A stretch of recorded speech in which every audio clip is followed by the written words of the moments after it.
on Chat and Chew. Frederick Douglass once says, "It's easier to build strong children than to repair broken men." In today's episode of Chat and Chew, we have our guest, former Wake County Sheriff Gerald Baker. Our topic, the crossroads of crime and fatherlessness. Today in the studio, I am very happy and really excited to have our guest, Gerald Baker, former Wake County Sheriff. You were there to put the cuffs on him, and I watched you kind of move yourself in position when you saw what was about to happen.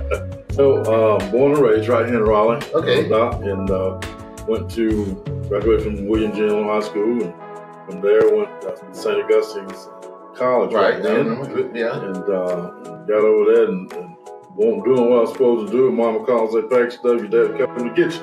What is it that you think that you can bring to this office to help us serve?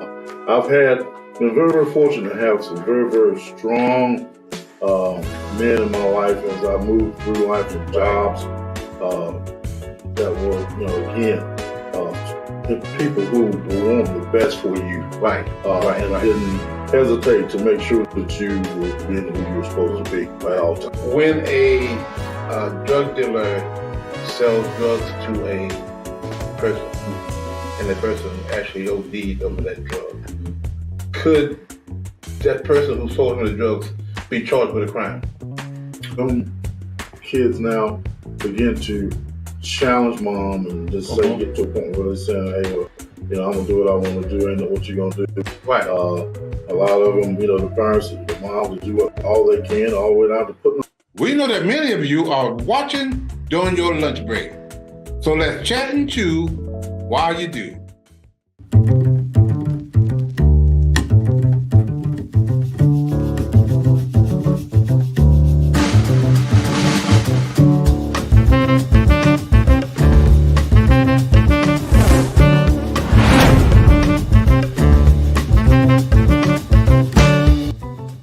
And now, part 2. Good afternoon, everyone. This is Dr. Glenn Warren, founder of Fathers Forever. We have a very exciting show this afternoon. In today's episode of Chat and Chew, we have our guest, former Wake County Sheriff Gerald Baker. Our topic, the crossroads of crime and fatherlessness. But before we get into it, let's take care of a few housekeeping items. Please make sure you follow us on Facebook, like and subscribe to our YouTube channel, and of course, hit the bell to activate notifications that will remind you when we're on. Please be sure to leave us a comment to let us know how we're doing. We'd love to hear from you. Hello, everyone. This is Glenn Warren, founder and executive director of Fathers Forever. I want to share an alarming reality with you. 627,000 fathers are incarcerated that have kids under 18. Now, there are 56,000 moms incarcerated who have kids under 18. The reality is there are so many more fathers incarcerated than moms. This is why I Am a Father Forever book exists. Now, I need your help. I am inviting you to help us get this book into as many fathers incarcerated as possible. Here's how it works. For your donation of $22, we will provide a book to an incarcerated father. Thank you in advance for helping Fathers Forever heal fathers and save families.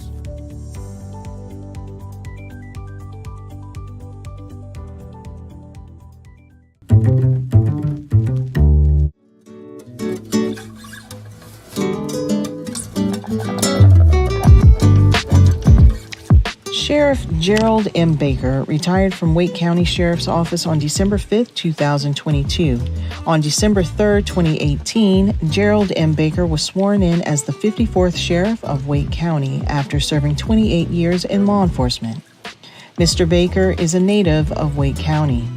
As sheriff, he was a fearless leader and tireless advocator whose focus was to rebuild the sheriff's office on the following tenets of accountability, integrity, transparency, and consistency. His mission was to create a leaner, more effective office to better serve all residents of Wake County. Sheriff Baker strived to maintain a high standard of service even while facing staff shortages, a pandemic, and civil unrest during his tenure. Sheriff Baker also created a more diversified management team. He implemented changes in policies such as the chase policy, which decreased incidences that prevented deputies and innocent motorists from being involved in accidents. Sheriff Baker led an effort to bring the sheriff's office budget back into the black. He also provided leadership in the handling of historic processing of gun permit applications during the pandemic. Sheriff Baker is committed to giving back to his community through outreach programs like the Backpack Drive and charities such as partnering with the Salvation Army and Helping Hand Mission to help families in need. Sheriff Baker is a member of several local organizations dedicated to improving the lives of citizens throughout Wake County. He is also a member of Rush Metropolitan African Methodist Episcopal Church in Raleigh, North Carolina. During retirement, Sheriff Baker plans to spoil his only grandchild and relax on the beach. Please help me welcome former Wake County Sheriff Gerald Baker. So a behavior disorder is when a little kid is, having a temper tantrum. And I know sometimes there is some mental issues, ADHD, sometimes. But a lot of times those are behavioral stuff. Right. And a lot of times they're saying that 85% of kids who got that diagnosis come from a fatherless home. Now, how did they come up with that statistics? They came up with it because when your mom enrolled you into that school, whatever it was, they asked information. Who's in your household? Your mom, your daddy. Is your daddy there? If you think your mom's going to lie and say he's there if he's not there, they're not. She's going to tell the truth. Sure. So when they're going to run those numbers up, it's like 85% of kids who got that diagnosis come from a fatherless home. And so that speaks to all we've talked about so far. I mean, how important it is to, a lot of young men walk around, they call themselves men. But, are you really a man? Right. Because if you're a man, then you're taking care of your responsibilities and you'll let nothing stand in the way of that. That's a man. That's a man. Yes, sir. Right. And you've been responsible at doing the thing that you need to be. So when these kids are now having this behavior problem and it starts now. Oh, it's no question. And then another statistic says, I think 75% of kids who drop out of high school come from fatherless homes. Yes. So you started at a grade school. Yes. And those same behaviors is now, and you drop out of high school because by this time, you've been sitting home so many times because you got a behavior problem. You're behind in your grades, and when you get 16, you drop out. Sure. And they says they come from a fatherless home. So when we're not involved in our kids' lives, we put our kids on this path, on this journey. Set them up for failure. Yes, sir. And it's devastating to our community. It is. And again, we didn't. You worked in our house. You didn't wear sagging pants. That's right. You got up and you did what you're supposed to be doing. That's right. And a lot of times, I think a lot of our women are struggling trying to raise these little boys that because of the absence of father, they're having to do our job. Absolutely. It didn't take long. You walk by that, go to the kitchen and trash and you empty it or carry it out, and you walk by there 2 or 3 times and you don't take that trash out. He would remind you. He would remind you. Yes. And so, and then after that, if you had to do a little bit more, well, you got to a point where you knew that this is what you had to do. You had to keep your room clean. Yeah, you had to, when you got to a point where you're able to cut grass, all those things, doing your part, all that stuff is important. It's missing when the father's not there because mom is doing her best and having to work. And if there's 2 or 3 others besides this one child, it's a household with 2 or 3 kids, it's a lot. And so that's why it's so important for the father to make sure that he's there to help provide that family structure and that stability to make sure that these young men and young women too, but grow up to be who they need to be, the responsibility, being accountable, and teaching integrity, character, all these things. If he didn't, if this father didn't get it, then his father failed him. Yeah, exactly. And it can go exactly further and further and further. Yeah, it's back to the community now. I mean, there's a lot of kids, the fathers passed away, whatever happens, sickness and can't be, they're no longer there, but it takes the community Right. to help raise kids. So though we need a community to help get involved as well, to help provide fatherlessness. To help. I have another statistic I want to read. 78% of youth and state operates in other words, in your place, in your jail. 7% of youth and in these facilities come from a fatherless home. It's just like the last statistic that you read. I mean, you can see how it's growing. Yes, it starts out in grade school. Yes. This guy is 5, 6, 7 years old. He's got a behavior disorder at a young age. Mm-hmm. That diagnosis just gets bigger and bigger and bigger. Mm-hmm. And he get out of high school now and he drops out because he's behind. Mm-hmm. So now what is he doing? Mm-hmm. He's standing on the street with boys with a 40 ounce and some weed. That's right. And they say, what are they doing? Robbing. Yep. Selling it. And of course they're gonna get caught. You're gonna eventually caught them, and guess what they're gonna end up in? That's always been a thing of mine, particularly being in this business. It has always puzzled me as to why our young men stand out on a corner all day long, just selling drugs, and then when the police pull up to deal with that, you want to give them a hard time and run and all.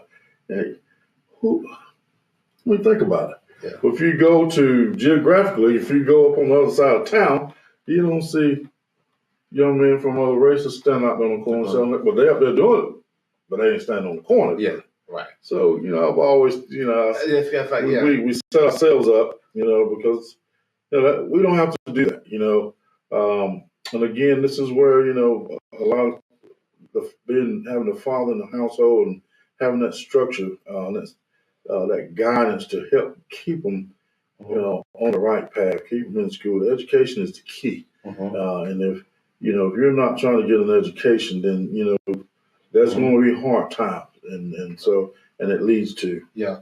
And the common denominator for all three of those statistics, the common denominator is the fatherless. It is.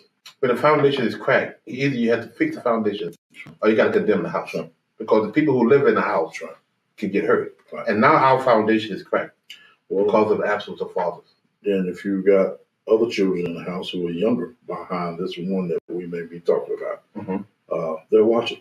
And so if your habits are bad, their habits are bad. Yeah. And we've James and I go to classes and we see this on a regular basis. Every new guy comes in, when we get their social history, a lot of times either their father was incarcerated or their kids are incarcerated.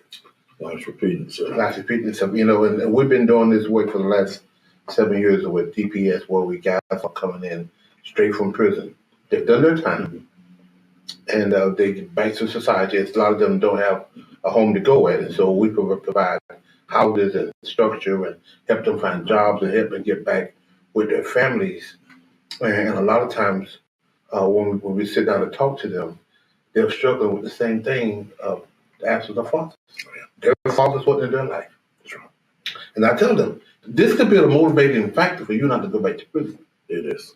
It should be. It should be. Not because now you got, 2 or 3 kids on your own that you haven't been. One of the guys, Sheriff, he got so mad with me, a young kid, 18, 19 years old, and I was teaching a class in the prison, in the jail, Wake County Jail, and this guy was like, I hate my father. He called him all kind of SOBs and this and that and the other. And I said, what's it? He said, he's never been a part of my life. Always, he lived right down the street from me. And he never came to see me. And I said, so, okay, where are you now? He said, I'm locked up. I said, what are you about? He said, I'm about to get 5 years. I said, how many kids you got? He said, 3. He's like 26 years old. And I said, I'm not trying to be mean, but what you just accused your father of doing, you're doing the same thing. Right. He wasn't there by, he said, well, he was there by choice. You are too, because you made a decision to commit that crime, whatever it was, and you got 5 years for it. Yeah. And here's your chance to break that cycle. Here's your chance to break that cycle. You can't live the rest of your life worrying about what didn't happen with you and your father when you know better and it bothers you that much. And now you're a father. Right. Now your focus and your goal should be to make sure that what you experienced with yours, they're not going to experience. Right. And that's why one of the classes, again that James and I talk, it's in the middle of the class, we have a class on anger management, and we got a class on forgiveness. And those two things are so important when people are trying to get their lives together. Because a lot of times they have been, justice system had always been fair with them. Yeah. One guy got a lawyer that committed the same crime. The other guy didn't have a lawyer. He gets booked on it. We see that all the time. Yeah. So these guys are angry and mad because sometimes they've been taught to take a plea and they didn't necessarily do it, but because they had a good representation of it, sometimes they end up in prison or jail or whatever. At the same time, we understand that these guys, they need a place to be able to get healing because they're hurting. And a lot of times, one of the anger is absence of fathers. That hole that's in their heart and that's in their mind because the father's not there. Yes. And we try to help them walk through that unforgiveness and let that anger go, because if you don't, it'll eat your lunch. And that's why I'm so grateful. That's what I love about you in this program. Again, yes, I've been watching it for a long time. And once I was blessed enough to be elected sheriff in this county, once I got in there and got that office straight to a point where we can now look to see what else can we begin to do through this office to serve our people and serve our citizens and to make a difference. And I couldn't wait to reach out to you. Yes, and, I remember I was on vacation, and I got about, you called my office, and put me through, and I was like, I'll take it. I'm on vacation. But when it was Sheriff Baker call, I'm gonna take this call. Well, I appreciate it. And you gave us again. We in the past we had been in the jail. Yes. The opportunity to come back again, and we're strong. Yes. We're still in there. James and I go every week. Yes. The same setup you set up, and we had graduation last week. 6 guys graduated. We got 5 new guys who started last Tuesday. That's great. And we're going to make that work. Hopefully that's going to go on and on, because, these guys, they got plenty of opportunity. Well, I view that, that was one of the things that my mentor, Sheriff John H. Baker Jr., he believed in that, so much so that, he started the first charter school. That was unheard of. That was something I used to hear him talk about all the time. He would say, we've got them in custody. Why not see what we can do to get something in their head, and hopefully once they leave here, they won't want to come back. So I lined this up the same way. Here's an opportunity for a program like Fathers Forever to come in and help take these individuals, these men, and talk with them, help shape and mold them and prepare them to leave that place and never come back, leave that place and go and now be the father that you've not been. But why not make the use of this time? Right. And so, we can talk about this forever. There's so much things that need to be discussed when it comes down to fatherlessness. Yes. I'll tell you, we've had 40 men who have graduated from Wake County Detention Center from the time we started this about it's just incredible. Yeah, it really is. And when we go there, when we go there and sit, and we go there for 2 hours, and these guys are sitting on pins and needles. they soaking it up. You're giving them what they've never had. Nobody stopped and sat down to talk to them. Yes. And give them a chance to be mad. Give them a chance to blow off and be, what's bothered them all this time and why. And then now, once you allow them to do that, okay, now let's talk about fixing it. Exactly. Yeah, and I tell you, go out and kick a tree, yell, scream as loud as you want to, and give them and have a fit. Yeah. But let it be done with it and move on with your life. And you're also providing them with the tools and to be able to go out and be successful and go back and make a difference and change what could possibly have caused them to be there. So the root runs deep. And and you know more than we do.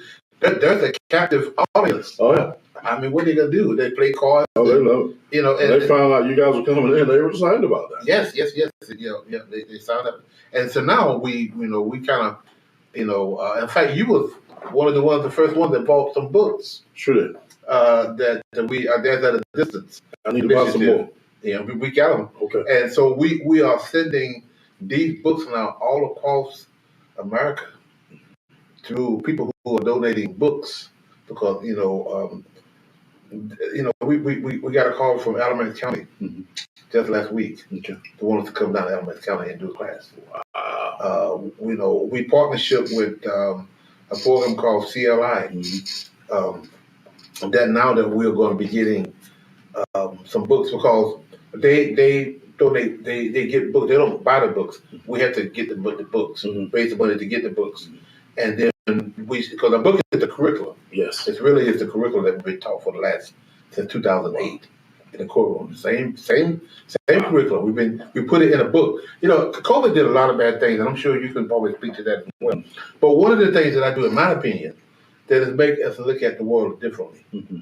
And how we doing the same thing, but we're doing it differently. Right. I just received my coaching certificate, certified coach, in the middle of COVID through Zoom.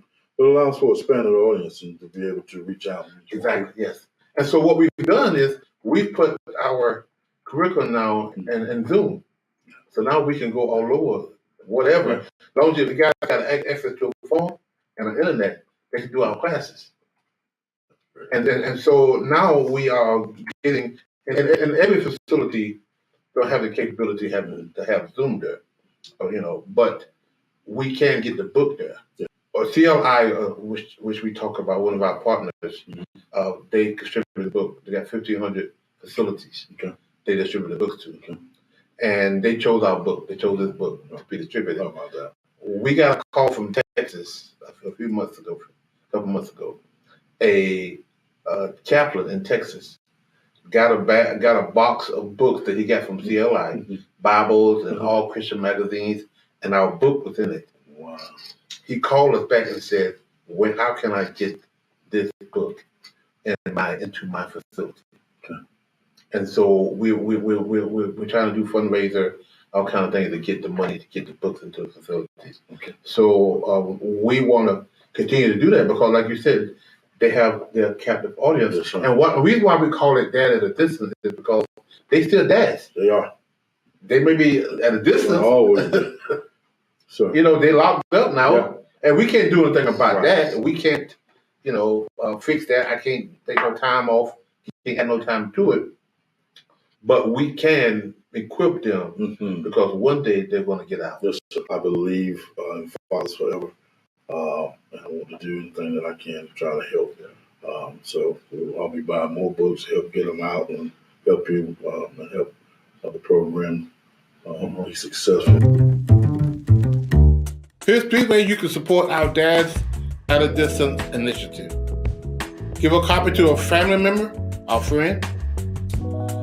Donate monthly, a book monthly, 5 books monthly, how many books you want to do monthly donation. Reverse book signing, your church, your business. You can make a donation go to our website at www.afatherforever.com and go to our PayPal at Fathers Forever. Our Cash App is $Fathers Forever. Make your donation today please include in the note section, include DAAD.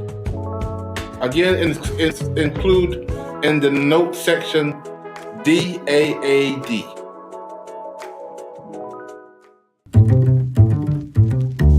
Wow, that was an amazing interview with former Wake County Sheriff Gerald Baker. He is a very passionate man about what he's been doing for the last 32 years, and we are so excited to have him come in the studio and to show his knowledge and expertise with us as it relates to fatherlessness. And we appreciate you being a part of our broadcast today. We know you could have been anywhere doing anything, but you chose to be a part of our broadcast. For that, I say thank you. Until we meet again, take care and have a good day. If you or someone you know would like to be a part of the show, please visit our website at www.afatherforever.com or call us at 919-779-9905. The Chat and Chew podcast streams Thursdays at 12 p.m. on YouTube and Facebook. To schedule a reverse book signing or to find out more information about how you can become a part of the programs you heard us mention today, please be sure to stop by our website as well.